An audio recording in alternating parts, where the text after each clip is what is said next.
እግዚአብሔር ዳኛ ነው። መጽሐፍ ቅዱሳችን ስለ እግዚአብሔር ዳኝነት በግልጽነት ይነግረናል። እግዚአብሔር ዳኛ ነው ይለናል።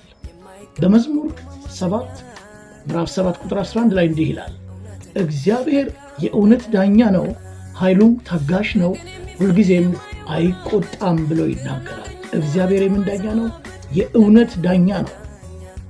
እግዚአብሔር በእውነት የሚዳኝ፣ መማለጃ የማይፈልግ፣ የሰው ፊት አይቶ የማያደላ እውነተኛ ዳኛ ነው። ጉቦ የማይቀበል እውነተኛ ዳኛ ነው። መማለጃ የማይበላ፣ ለሰዎች የማያደላ፣ እውነተኛ ፍትህ ያለው የእውነት ዳኛ ነው ብሎ መዝሙረኛው ሲነግረን እንመለከታለን። በዕብራውያን መጽሐፍም ምዕራፍ 12 ቁጥር 23 ላይ የሁሉም ዳኛ ወደሚሆን ወደ እግዚአብሔር ደርሳችኋል ብሎ ይናገራል። እግዚአብሔር እዚህ ጋር የማን ዳኛ ነው? የሁሉም ዳኛ ነው። የበደለኛው ዳኛ ነው። የተበዳዩ ዳኛ ነው። የሁሉ ዳኛ ነው። የሰው ዘር በሙሉ ዳኛ ነው። የሁሉ የፍጥረት ሁሉ ዳኛ ነው። እግዚአብሔር በእውነት የሚፈርድ፣ በእውነት ዳኝነትን የሚሰጥ፣ በፍትህ በጽድቅ ፍርድን የሚያደርግ እውነተኛ ዳኛ ነው። ዛሬ ዳኝነት አታችሁ በእግዚአብሔር ፊት እንባችሁን የምታፈሱ ወገኖች ሆይ እውነተኛው ዳኛ ይፈርዳል። የጽድቅ ዳኛው ይፈርዳል። እግዚአብሔር የእውነት ዳኛ ነው። እግዚአብሔር የእውነት ዳኛ ነው። እግዚአብሔር ይዳኝላችኋል። እግዚአብሔር ይዳኝልናል። እግዚአብሔር ይፈርድልናል። እግዚአብሔር የእውነት ዳኛ ነው።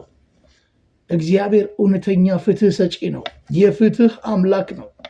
ፍትህ ወዴት አለ እያልን እናነባለን። ፍትህ ወዴት አለ እያልን ጥያቄ ውስጥ እንገባለን።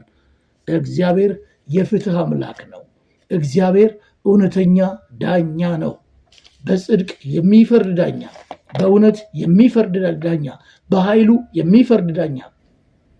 እሱ ሲፈርድ፣ እሱ ሲዳኝ ማንም ሊቋቋመው የማይችል፣ ማንም ሐሳቡን ሊያስቀይረው የማይችል እውነተኛ ዳኛ ነው። ስለዚህ ባላችሁበት ነገር ውስጥ የእግዚአብሔርን ዳኝነት ብቻ ጠብቁ። ባለንበት ነገር ውስጥ፣ ባለንበት ጉዳይ ውስጥ የእግዚአብሔርን ዳኝነት መጠበቅ ይሆንልን። እግዚአብሔር የእውነት ዳኛ ነው። እግዚአብሔር ዳኛ ነው። እግዚአብሔር ዳኛዬ ነው። እግዚአብሔር ዳኛህ ነው። እግዚአብሔር ዳኛሽ ነው። እግዚአብሔር ዳኛችን ነው። በእግዚአብሔር ዳኝነት ውስጥ መኖር ይሁንልን። የእግዚአብሔር ጸጋ ይብዛላችሁ። ተባርካችኋል። በኢየሱስ ስም አሜን።